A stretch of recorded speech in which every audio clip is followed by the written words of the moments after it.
Tonight on Nova, giant airships like this once ruled the skies. They were the first to drop bombs on a city and the first passenger aircraft. Speed and a comfortable ride made them the ocean liners of the sky.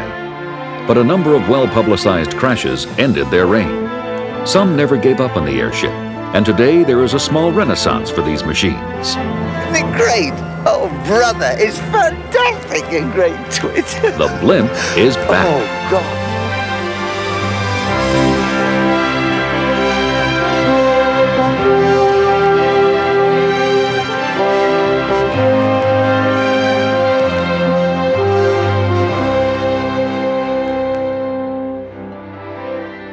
Funding for NOVA is provided by the Johnson & Johnson family of companies, supplying healthcare products worldwide. And Lockheed, a bold new force in systems engineering, management, and technology services for defense, space, and industry. Major funding for NOVA is provided by the financial support of viewers like you.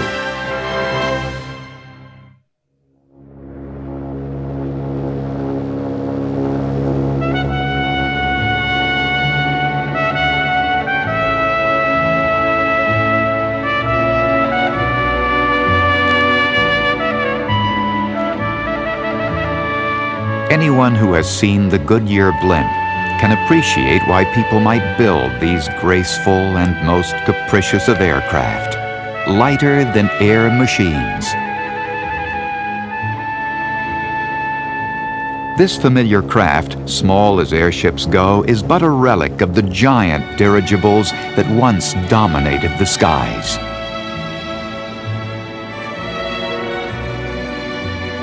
Years before planes carried anyone but a pilot and crew, airships like this transported paying passengers.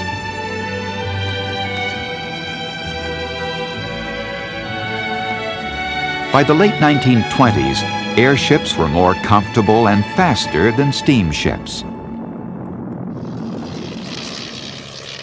But their vast size made them hard to handle, and accidents were all too frequent. For many, the crash of the Hindenburg in 1937 confirmed that something was fundamentally wrong with them, and enthusiasm waned. Today, more than 50 years later, interest in these most romantic of flying machines appears to be growing again.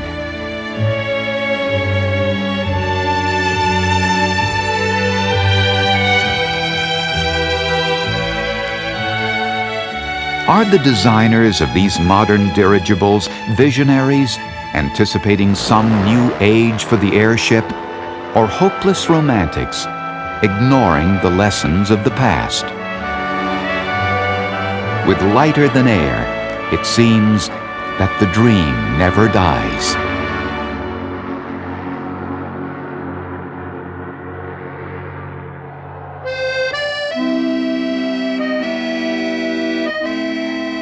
Two Frenchmen first floated free of the earth in a balloon in 1783. But for more than 100 years, these balloons flew at the whim of the wind.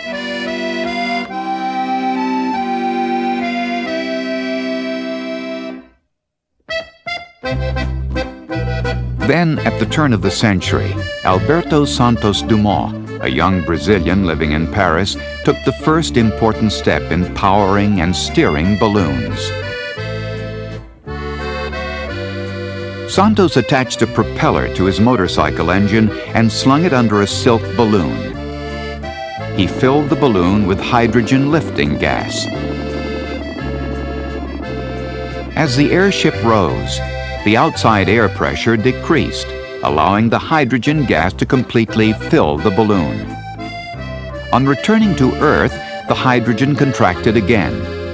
The drop in internal gas pressure nearly ended Santos's flying career.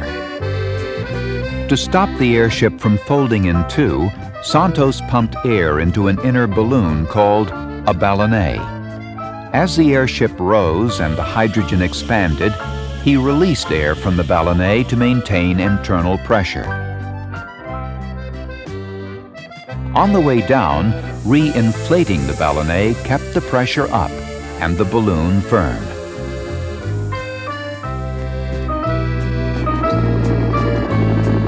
Although Santos built the first true dirigible, literally a steerable balloon, he saw no commercial future for his tiny one-person airships.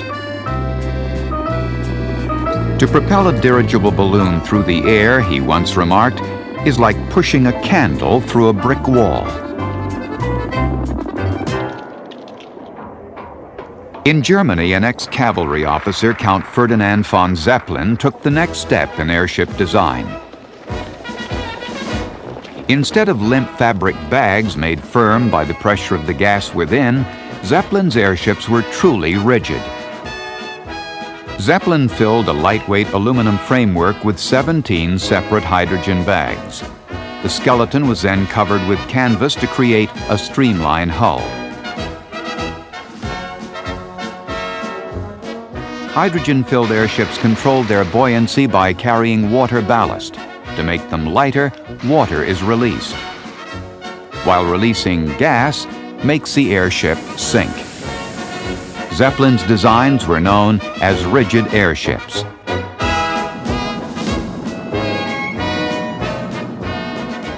The first Zeppelin flew on July 2, 1900. The city-block-long rigid airship was initially so overweight and underpowered that it could barely carry the Count and 3 assistants at 8 miles an hour. But the Count refused to give up his dream. He began building Zeppelins to take passengers on sightseeing excursions. The Count became a national hero.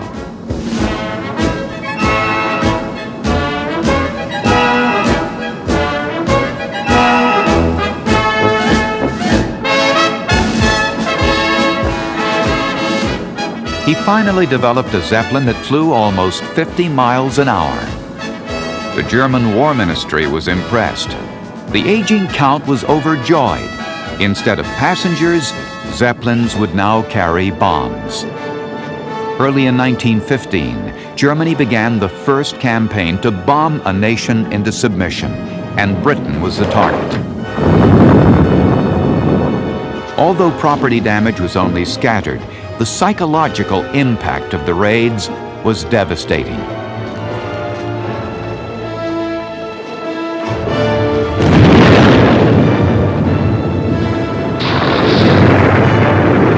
But the hydrogen-filled Zeppelins were vulnerable targets, and Germany lost 79 of her 123 airships.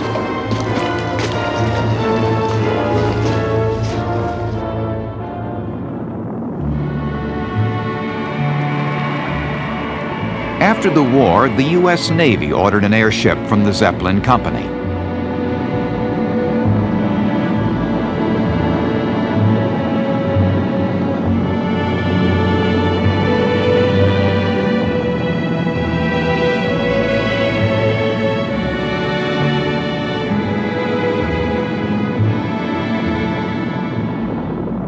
She was delivered to the United States in 1924 and christened the Los Angeles.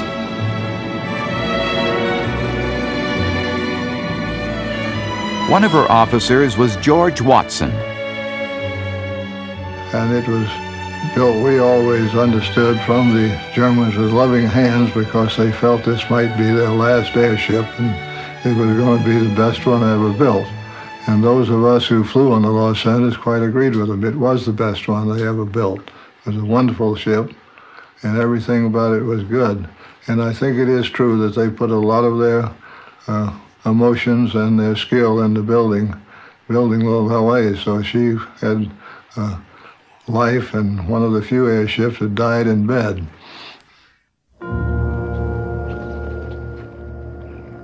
On arrival, the hydrogen in the Los Angeles was replaced by helium. Helium has less lifting power than hydrogen, but it has the great advantage of not exploding.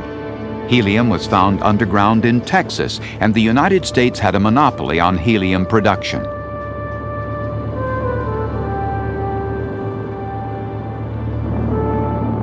the Los Angeles gave the Navy a chance to experiment. To see if an airship could operate from an aircraft carrier, the Los Angeles was ordered to land on the Saratoga off the coast of Rhode Island. And as they brought us down on the carrier, why, we discovered the carrier deck was rising and falling some 20 or 30 feet. So as we would be coming down, the carrier deck would be coming up and we would hit with an awful crash. So this happened 4 or 5 times in quick succession. And we were battering the bottom out of the control car there. Rosendahl let go about 2,000 pounds of water ballast right on the Saratoga ground crew, and this made us pretty highly unwelcome to ever come back again.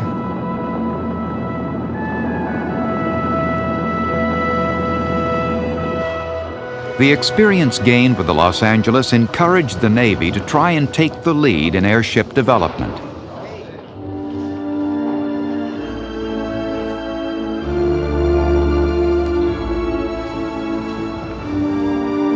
The Navy contracted the Goodyear Tire and Rubber Company of Akron, Ohio to build 2 state-of-the-art airships, the Akron and the Macon.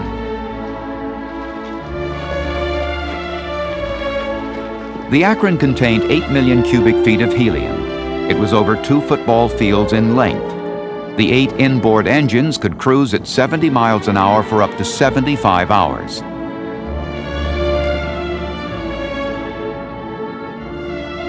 To compensate for weight lost from burning off fuel, water was recovered from the engine exhausts.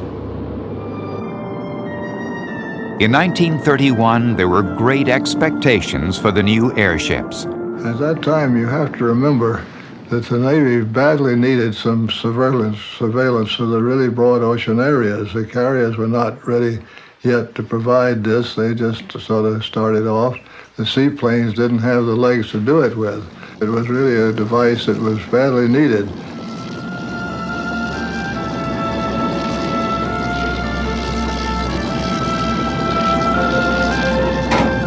The Akron and the Macon were flying aircraft carriers with room for 5 planes inside their hulls.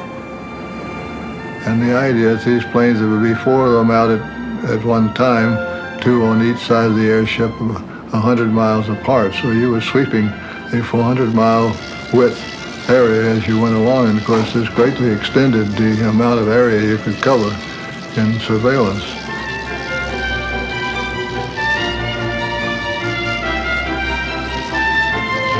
But the Akron seemed ill-fated. A well-publicized accident showed how difficult it was to land a huge, buoyant airship, even with the help of over 200 sailors.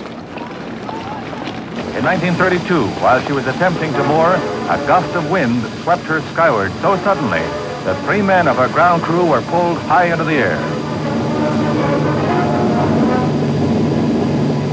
The grip of one man loosened, and he fell to his death. The second man followed him to destruction, but the third crewman hung on and was saved. It was a grand and glorious feeling to get inside once more. During a visit by government observers, the Akron crushed her fin, causing further embarrassment to the Navy. Before they could prove their worth as long-distance scouts, both airships were sunk in storms at sea. The loss of the Akron and Macon ended American ambitions to build giant, rigid airships.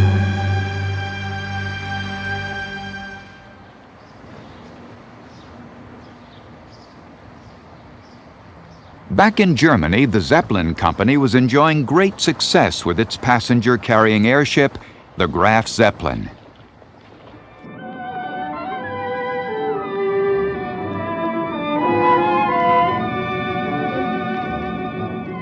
The accommodations were more comfortable than on any earlier airship. There were 10 staterooms for 20 passengers, all with windows that could open on a world just a few hundred feet below. Food and service were first class. As one satisfied passenger commented, "On a plane you fly, but on the Graf you voyage."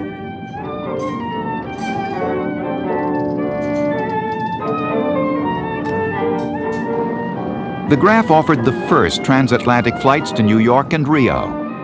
The driving force behind the Zeppelin Company was Hugo Echner. We had a wonderful flight in a rocker time of about 50 hours from coast to coast. That is nearly half the time the fastest steamers need. I admit we had to make the flight under very favorable weather conditions, but I am convinced under all weather conditions, even on the most unfavorable, we will be able to make the flight in all regularity and safety. Thank you. By 1935, Eckner's plans to build the world's largest and most luxurious commercial airship were nearing completion.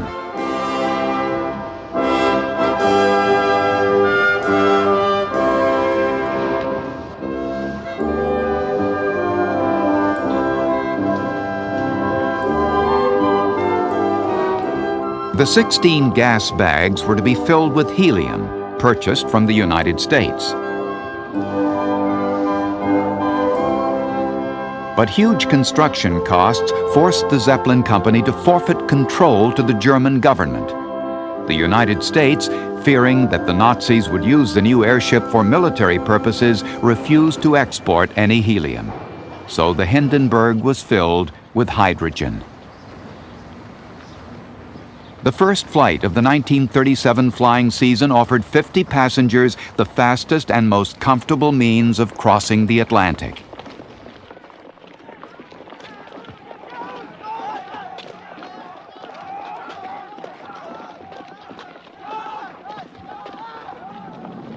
One of the Hindenburg's crew was Richard Colmer. Eine Luftschifffahrt mit dem Hindenburg, das war eine A trip on the Hindenburg was a wonderful experience. Food was excellent. Even the crew ate the same meals as the paying passengers. Unlike travel by boat, airship passengers never became seasick. This was an important consideration for travelers when choosing between a steamer or an airship. The chairs and tables were not fixed to the floor. You could place a glass of water on a table without it moving. This was the real proof of how smooth it was to fly on an airship.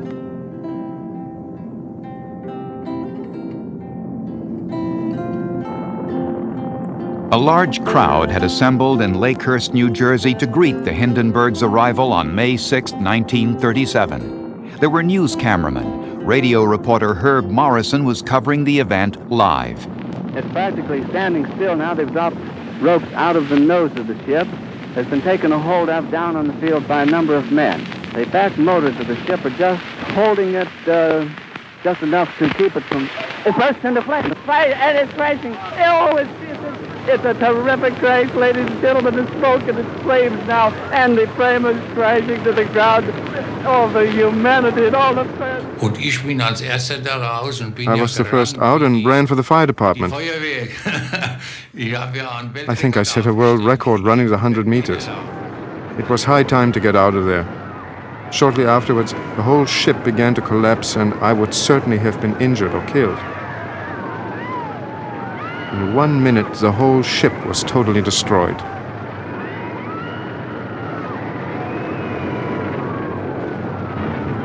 It was never discovered what caused the hydrogen to explode. Amazingly, only 35 of the 97 people on board were killed, the only passenger losses that ever occurred on a Zeppelin. But these newsreel images shown around the world spelled the end of the giant passenger-carrying airship. It's the greatest of miracles that anyone came out of the disaster alive.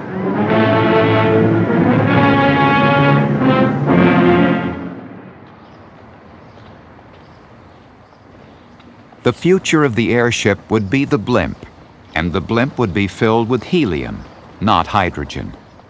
Blimps have no rigid skeleton. They're simply gas-filled balloons.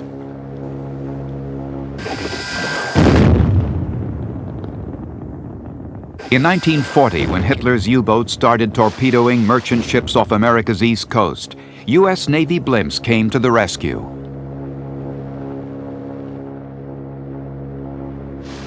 U-boats, of course, in World War II were primarily surface raiders. they had the capability of submerging, and to come up and reveal themselves to a blimp would have been disastrous, and that the blimps did have a pretty good staying power, and we could stay with them for a long time, surfaced or submerged, and call in other forces who could then destroy them. And I think they knew this. Blimps were such an effective U-boat deterrent that no ship was ever torpedoed while under their protection. The Navy built up to a fleet of 119 airships. After the war, numbers dropped off rapidly. Goodyear and the Navy did develop this mammoth radar-carrying blimp in 1959 for detecting Soviet bombers. But by then, interest in airships was on the wane. An airship program in the U.S. Navy back in 1961, when the decision was made to get rid of airships, the airship program was essentially costing the Navy one aircraft carrier and one air wing. And when it came down to a money crunch and they had to make a hard decision, they said, we want the aircraft carrier and the air wing, and we'll do away with airships. Perhaps it was a good decision, perhaps it was not. Those who love lighter than air, of course, think it was a lousy decision.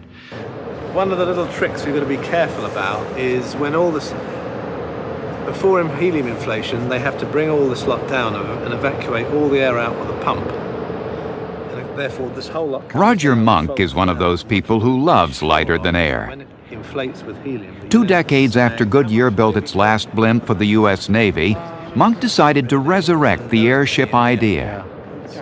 Today, he is making a final check inside the bag of his 15th blimp.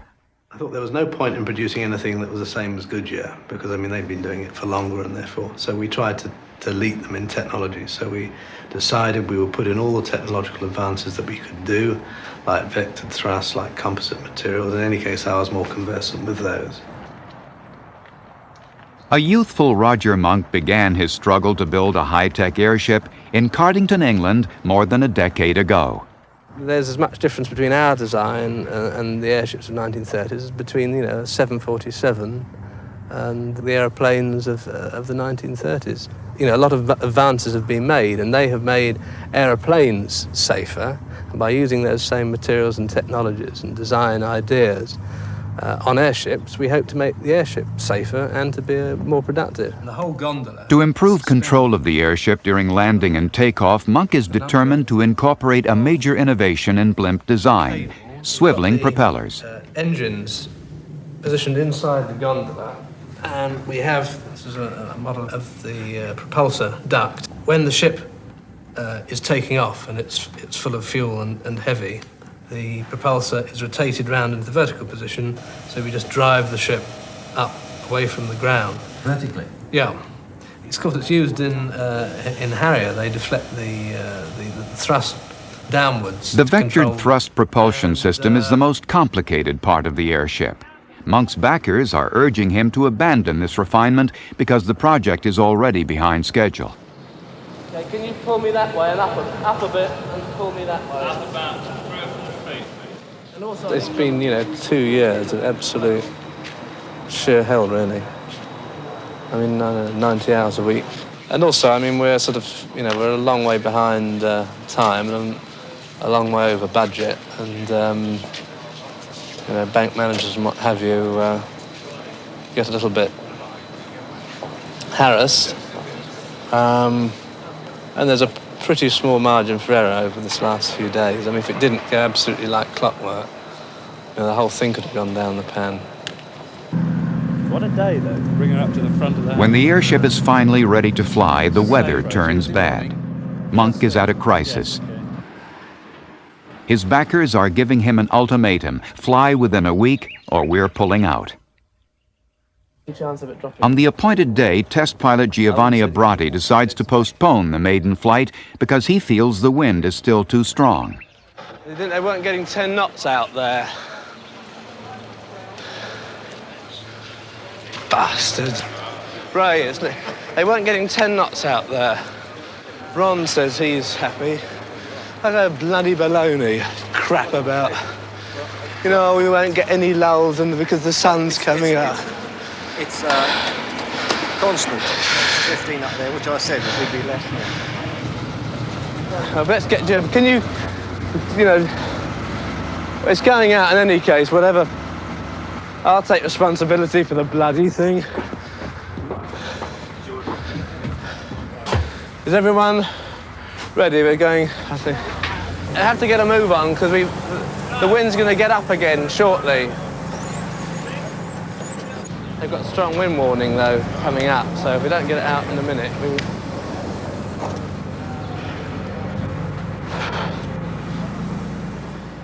get it out there, up to the... Let's move it, otherwise we'll miss the next bloody lull. Oh God, I mean, we could have gone at 8. He said, oh, well, it won't drop down. Of course, it did do for half an hour. Now it's picked up again. You've got to be on there and ready to go. Don't be too pedantic about it, dear Rani. Through! Now the sun is setting. If we don't move now, we're never going to do it. We have to hurry, huh? Okay. Slack the line! Slack the lines! Hands off!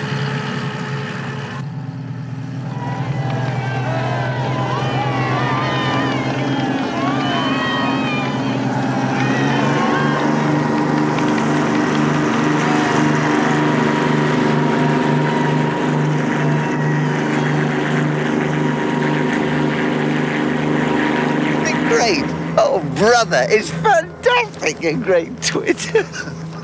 Oh, God. What a thing, though, isn't it? Isn't it? Oh.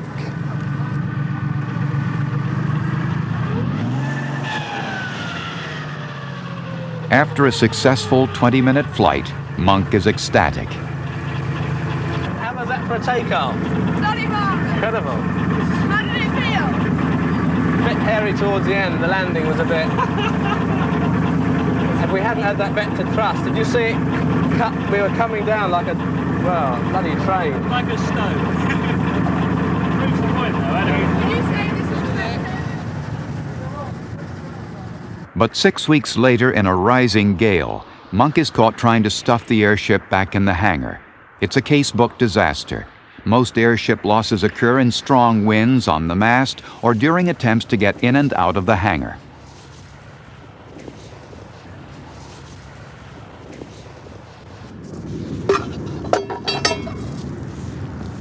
Well, some silly sod somewhere, I suppose, they're going to have to put the whole lot back together again. At the moment, I don't really feel like it being me. We were in such a hole that the only way of getting out of it was going on. I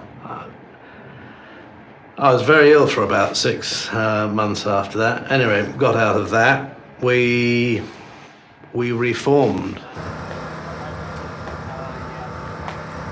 With new backers, Monk established Airship Industries, and 10 years later he's still building airships. His sophisticated blimps were built with the military in mind, but most have ended up in advertising.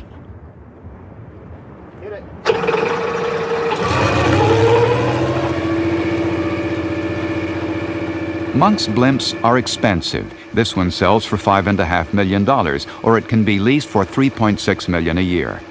So far, sales and leases for advertising have not made a profit for Airship Industries.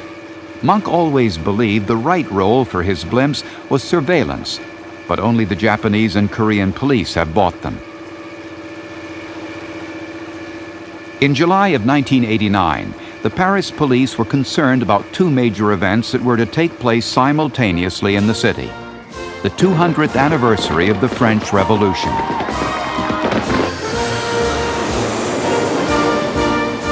and an economic summit attended by the heads of state of the 7 leading industrialized nations. The Paris police mounted a huge security operation under the all-seeing eye of one of Monk's blimps.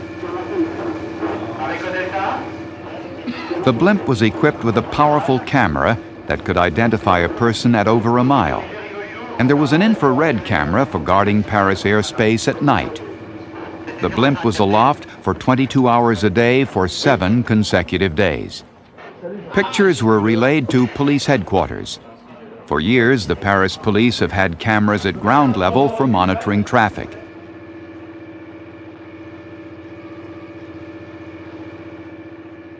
a blimp was the ideal vehicle to give them an additional bird's-eye view of the city. Chief of Security, Raymond de Mathias. Oui, nous avons, comme toutes les polices du monde, à notre disposition des hélicoptères. We have helicopters, like police everywhere in the world, but for this security operation they were not an appropriate choice. Helicopters are very noisy, and Parisians are very sensitive about aircraft noise, which is why no planes are allowed to fly over Paris. We were pleasantly surprised that Parisians immediately adopted the blimp, which they nicknamed the Whale.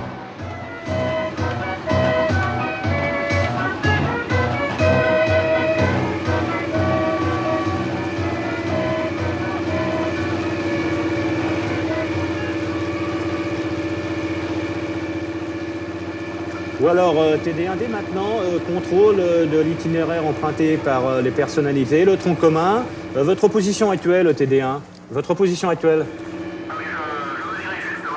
The blimp trailed President Bush as he traveled across the city, allowing the police to anticipate any potential problems en route to his meeting at the Louvre. Attente. Bon, TD1 de TNZ1, TD1. Bon, TD1, arrivée de la personnalité à la pyramide, RAS, excellente progression. Bon, alors TD1, dès maintenant, vous assurez l'itinéraire retour de la personnalité depuis le point de départ en direction de la résidence. Dans quelques instants, vous nous faites ça? The Paris surveillance operation was a success, but it did not lead to a sale. Monk is hoping that a contract with the U.S. Navy to build a much larger blimp will improve the company's prospects. The Navy is interested in a blimp that could help protect its fleet from the kind of missile attack that damaged the Stark in the Persian Gulf. Radar on board only gives the commander a few seconds to shoot down incoming missiles. To gain more warning of an attack, the Navy uses planes or helicopters to carry radar aloft. But keeping them constantly in the air is very costly. As sea-skimming missiles get smaller and faster, the size of the radar antenna needed to detect them gets larger. The Navy concluded that the only vehicle that could keep a billboard-sized radar aloft for weeks at a time is a very large blimp. Today, Monk takes the Navy review team through a full-size mock-up of the cabin. He has to convince them he has a viable design for building the world's biggest blimp. We're not talking about an aeroplane that's going to be up for a few hours. We're talking about a vehicle that's going to be up there for 30 days, refueling at 2 to 3 day intervals, but they've got to be in there for 30 days, and this thing's got to be sufficiently habitable, so you don't need a crew of Superman to keep at reasonable efficiency.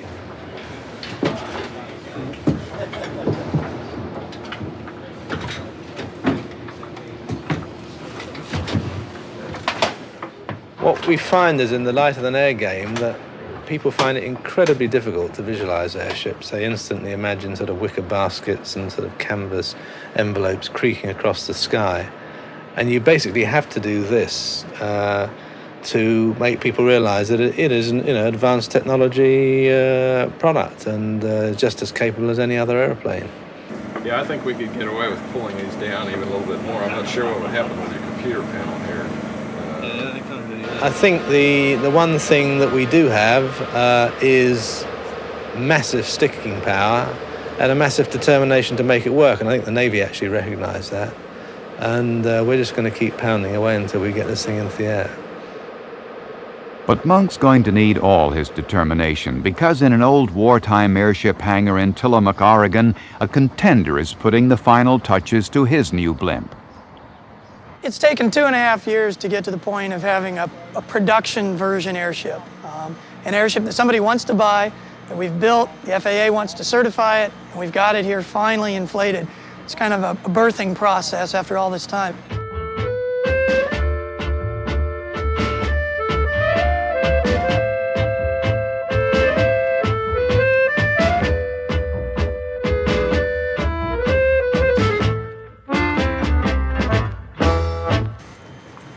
Okay, these cables, the cables on the side line up with the patches, and there should be about 6 inches of overlap. So, whoa!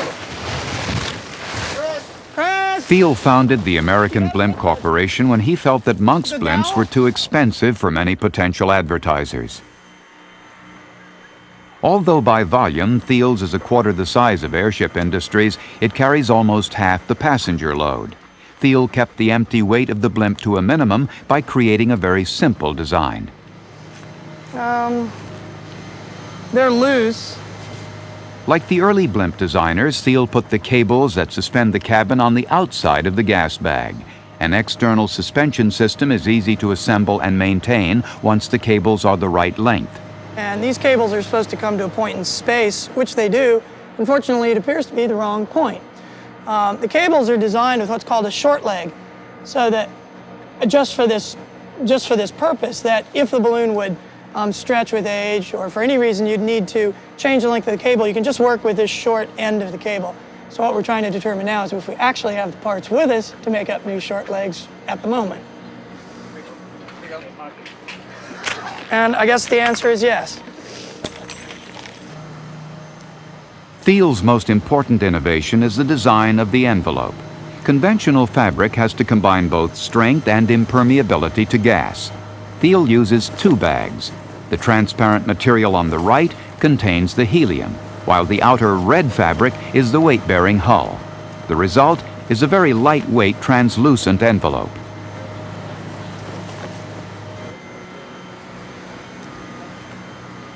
The bags are easily changed. Just before the blimp was delivered to Arizona, Thiel's first customer, Virgin Lightships, decided on a lily-white envelope. Making airships profitable is like making any business profitable. You really have to focus in on what the customer wants and what he's willing to pay for. And I think in case of airship advertising, he's paying for corporate recognition. And he doesn't want an overly big airship. He's not impressed with all the details of performance that as designers we get so enamored with. He needs a Mack truck of a blimp to be there reliably doing what he wants, and that's what we've tried to do here. The A-60 Lightship will sell for about $1.25 million, about 1/4 the cost of Roger Monk's airship. Operating it will cost around $100,000 a month. We're getting ready for the first flight of our A-60 after reinflation with the new envelope. Yeah, there's always a few butterflies the very first flight of a new aircraft, you bet.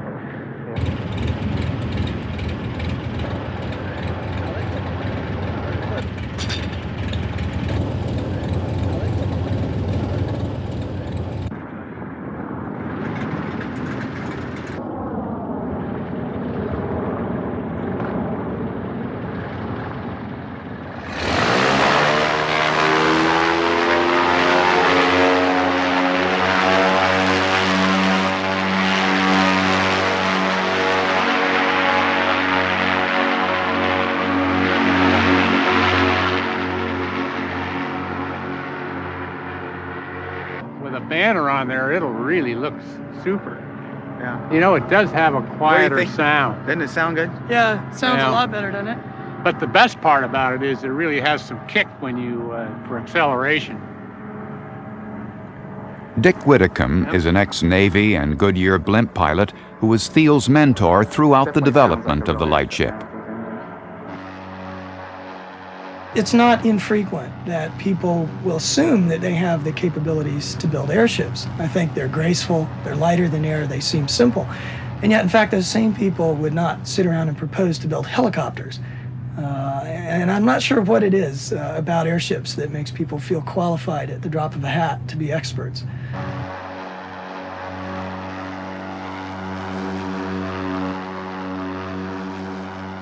One of the major costs in operating an airship is the crew, and particularly when you're traveling on the road. The per diem and hotel costs can become enormous. Conventional airships operate with crews between 20 and 25. What we've tried to do with the Lightship is minimize the amount of crew, and we've done that partially by minimizing the size, but also by trying to make the maintenance as simple as possible and to make it as field-ready as possible. Well, how did you like it? As expected, went flawlessly. Pardon? Real nice flight. Switches off? All switches are off. Give it that. Glad to have you back on the ground, safe and sound. Well, at this point, my single biggest priority is to orchestrate putting this airship into production, not just build one, but to actually deliver 4 or 5 in the balance of this year. And we really have our work cut out to do that. So right now, we've frozen the design. We want to stabilize what we're doing and simply put it into production.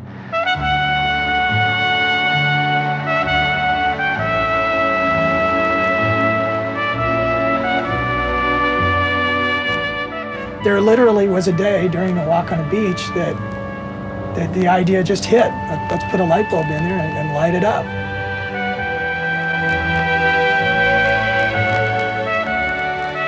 Before Thiel can finalize any sales, he has to get his design approved by the Federal Aviation Administration, a long and expensive task that has dashed the dreams of many fledgling airship entrepreneurs.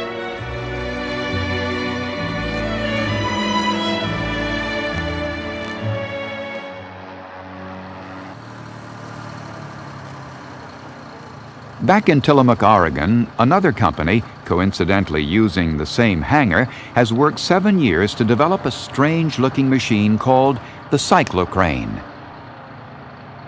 The Cyclocrane is designed to transport heavy loads.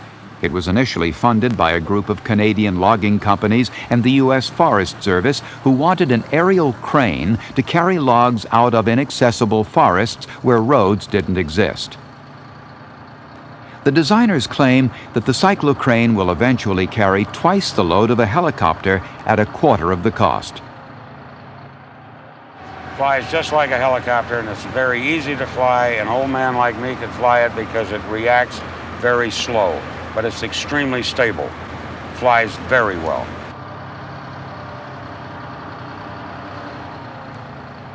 Money for the project runs out in a week. In an effort to keep the Cyclocrane alive, the company has invited potential buyers from the Navy, World Bank, and the Canadian government to witness today's flight. For us, it's a do or die. Not that we will do anything dangerous. I want to make sure Mrs. Morris has a husband at home.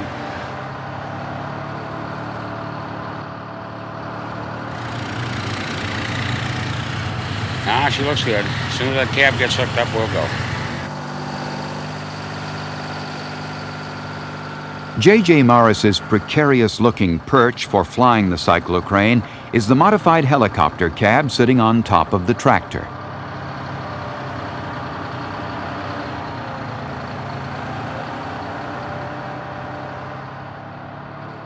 This is how the 2-ton prototype works.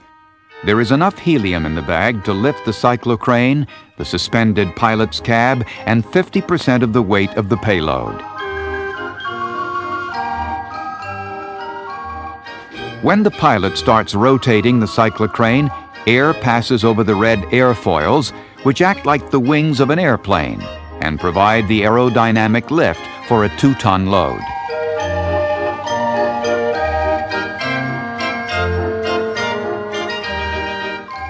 When the payload is dropped, the helium immediately lifts the Cyclocrane skywards. The pilot then adjusts the red wings to fly downwards against the lift of the helium. Today, as the Cyclocrane prepares for the test flight, a suspension cable chafes against the nose assembly, Tell them to get the APU plugged. causing an electrical fire. This is yet another incident in a whole series of problems that have been brought on by the rush to get the Cyclocrane flying before funding runs out next week. Well, I just want electricians to look at it first, and then we'll make a decision what to do. We'll probably have to fix it and roll it tomorrow. I wouldn't want you to fly it the way it is. Oh, no. It takes the rest of the day to repair the damage. Next morning's pre-flight check uncovers a bug in the flight control system. Takeoff is postponed until the afternoon, by which time most of the VIPs will have left. Okay, we'll inspect first.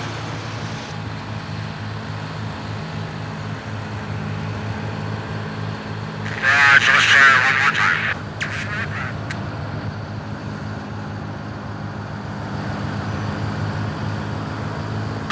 In the afternoon, the cyclocrane is back on the runway, ready for its first flight in almost 5 years.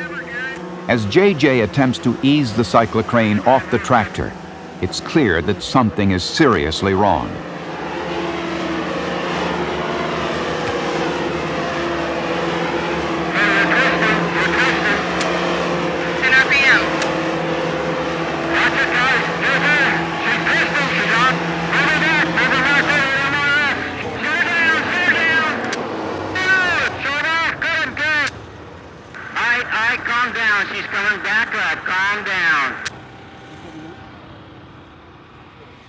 It appears that yesterday's fire did more damage to the flight control system than was previously thought. Shut everything down right there, and she came right on by. Well, that saved her because she was Yeah. heading for disaster. Oh, yeah, yeah. And that's the beauty of this beast is you can get It's out. the absolute beauty of the beast. Back here, he agreed with negative blade, but he couldn't see anything else.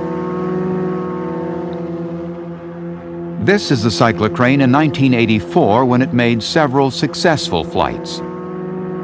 In the air, its ingenious design gives the cyclocrane helicopter-like maneuverability. But just how feasible it would be to operate and maintain in an inaccessible logging location is far from clear.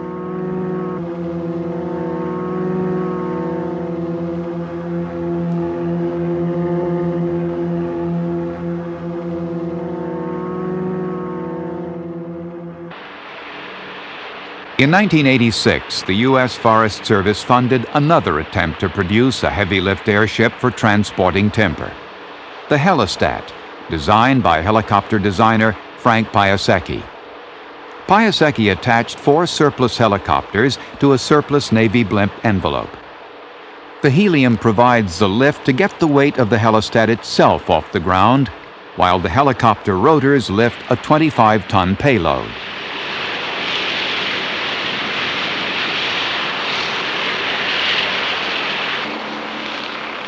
During hover tests, wind began to blow the Helostat off the runway. As the structure began vibrating, the pilot tried to fly the Helostat out of trouble.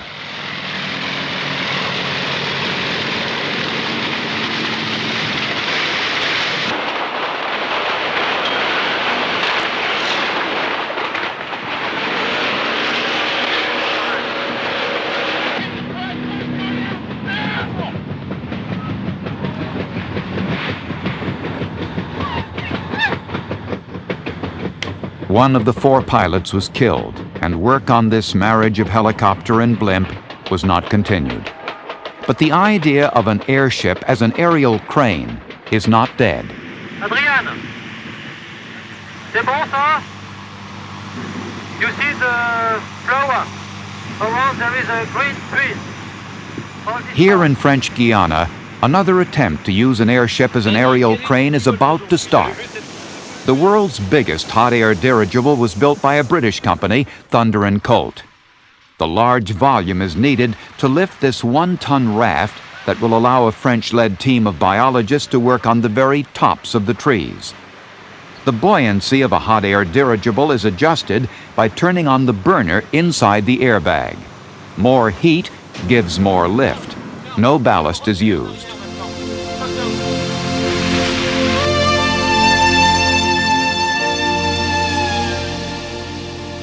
Up till now, most research was conducted at ground level, biologically the least interesting part of the rainforest. But this gives researchers a new tool to explore the canopy. Given its maneuverability, it can choose exactly the site on which to deposit the raft. If necessary, it could return to that same site a month later, a year later, even 5 years later, to give a continuity of scientific data.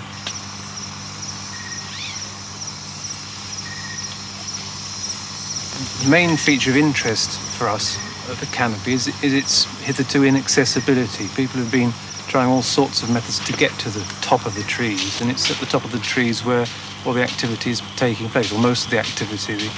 It's flowering, fruiting, that's where all the leaves are, the insect life, the animal life is mostly confined to the tops of the canopy.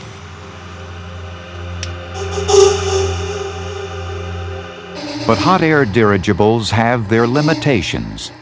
Because the air in the bag is under such low pressure, the airship cannot make any headway in winds of more than 5 miles an hour. Flights can only be made early in the day or at night. Tonight, some members of the team are trawling for insects. A net is suspended underneath the gondola.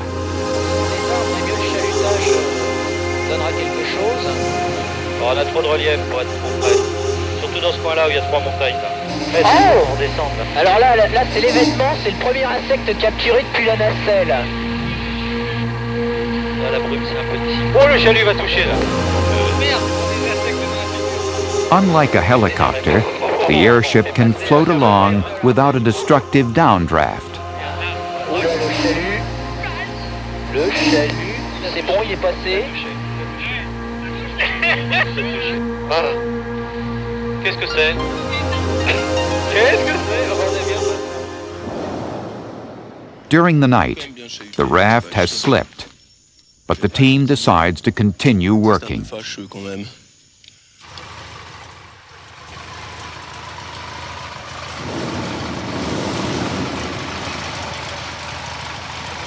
In order to unload an electrical generator, the dirigible is tied to the raft.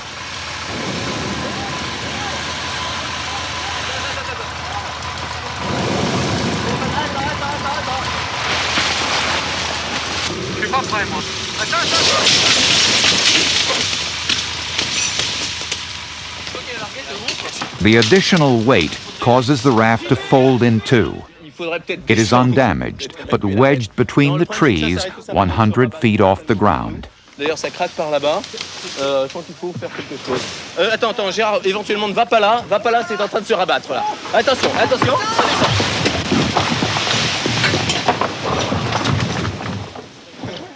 Voilà. Ça tourne encore, JB? Bougez pas trop, là. Attention à la caméra, là.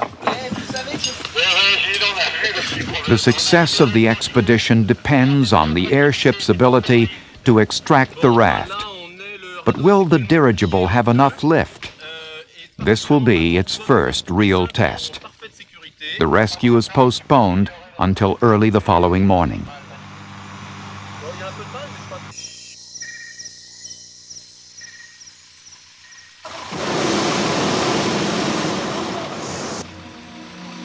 The airship must recover the raft quickly. As the tropical sun warms the ambient air, the difference in temperature between the air inside and outside the bag is reduced. And as the temperature difference is reduced, so is the airship's ability to lift the raft.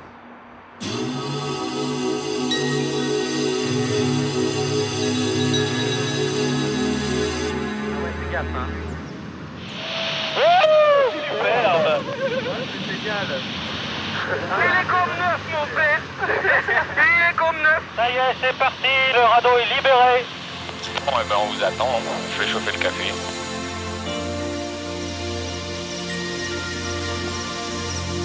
I would have thought it had a great future, I really do. I mean, it's the best way by far so far to get to the tops of the trees.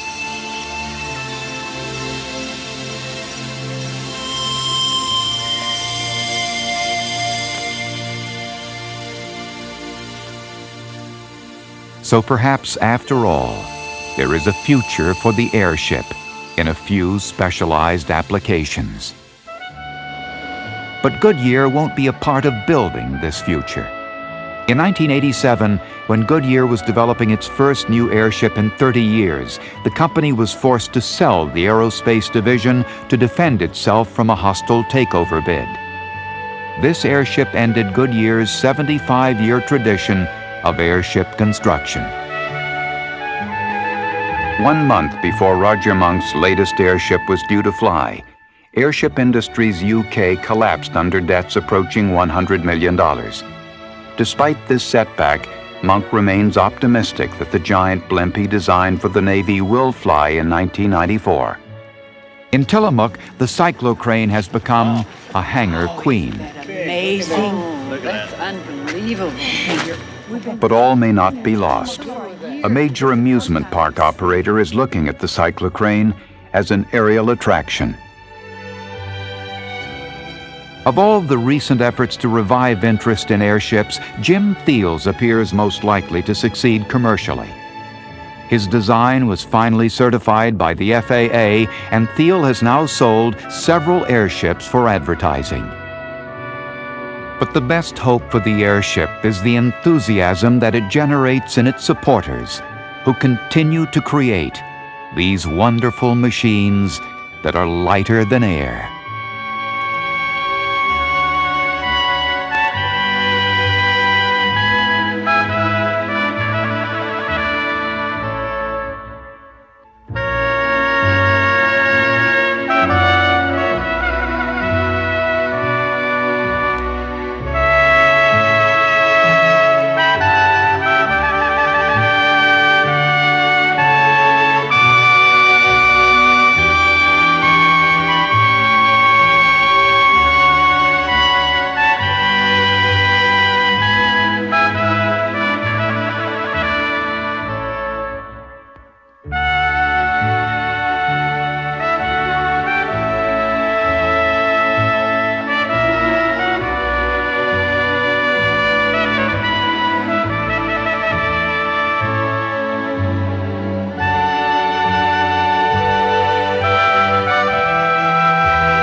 Funding for NOVA is provided by Lockheed, a bold new force in systems engineering, management, and technology services for defense, space, and industry.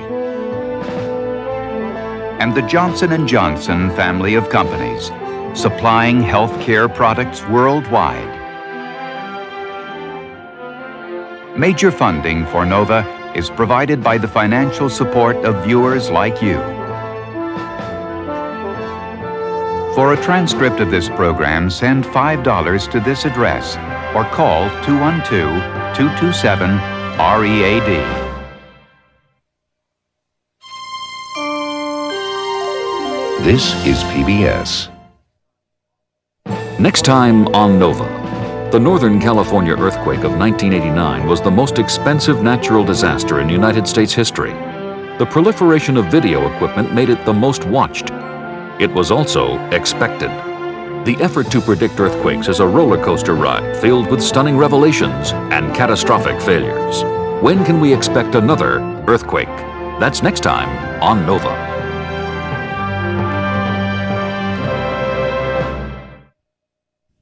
For information on obtaining a home video of the program you just watched or others in the NOVA Home Video Library, please call 1-800-523-5503.